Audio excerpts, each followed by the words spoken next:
If you're in the mood to be really intimate, connected with your partner, not necessarily sexual, but just connected, present, and your partner's not in the mood, how can you start a conversation to maybe tune them and invite them to step into it with you? To get connected? Mm-hmm. Trick them. Bribe them. That could work. Chocolate. Get them drunk. This is Reid from ReidAboutSex.com. This is Cathy from the IntimacyDojo.com. And do none of those things except for the chocolate. That totally works. Chocolate works.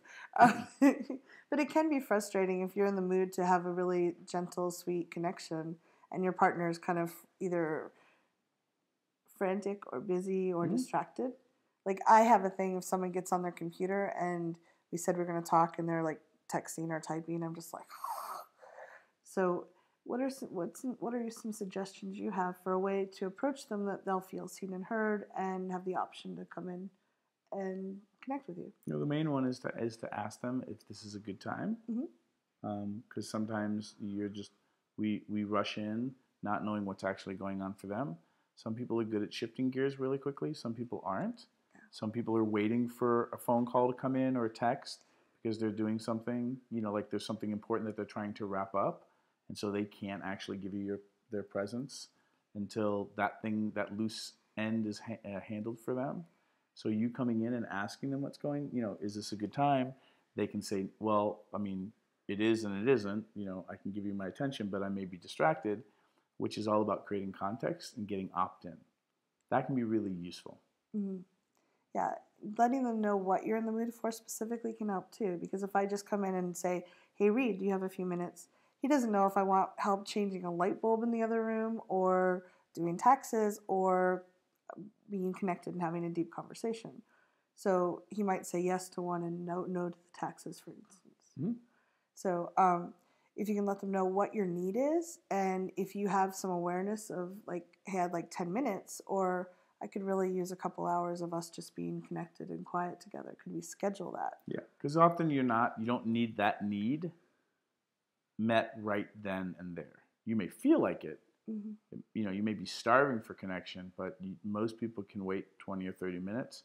Like the real things that you need right now are like, I have severed my femoral artery. I need you now. Like that's completely different than I'm feeling insecure about our relationship and, can we cuddle?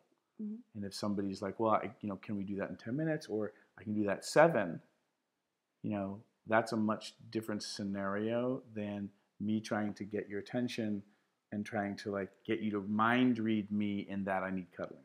So what can you do if the other person is just hyper? It's not that they're actually doing anything, but they're just not focused. They're just kind of bouncing all over and you just want them to be there with you. Well, it sounds like that's not a good time for them. I also know people that are in relationships with people that are pretty frantic a lot of the time. Why are they in a relationship with that person? They love them. That's a bad love is a horrible reason to be in a relationship with people, by the way. That's a whole other video that we've already done. Go find it. It's called Date Your Species. Mm-hmm. You can tell them what your needs are, that you would like to have time when they can be present. And there's some good books out there that can help you with that. The Charisma Myth by Olivia Fox Corbane is really great with techniques to be present and less frantic and distracted. And their meditation, there's other ways they can do that, but that's really their choice. But you can invite them and tell them why it would be useful to you and to them. Mm-hmm. That's tricky, though. I mean, now this video is going to go long, but that's tricky because, so I need connection from you. You're frantic. Go meditate. Ultimately, I think you guys should schedule time to be connected or make it some kind of ritual that, before bed we'll connect for 10 minutes or when we get home.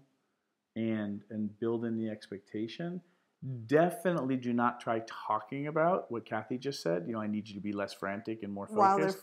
While they're frantic and focused, and you need their focus and calm, because that's probably going to be horrible, because you're both in different spaces and are not going to be capable of giving each other what either one needs for that. So again, for lots of these kinds of conversations, get whatever needs you can met, and then have the conversation at another time. Don't try to change the tire on the relationship while you're driving, kind of a thing. Excellent advice. Let us know what you think, what comes up for you, if you have any other questions or thoughts on this. Yep.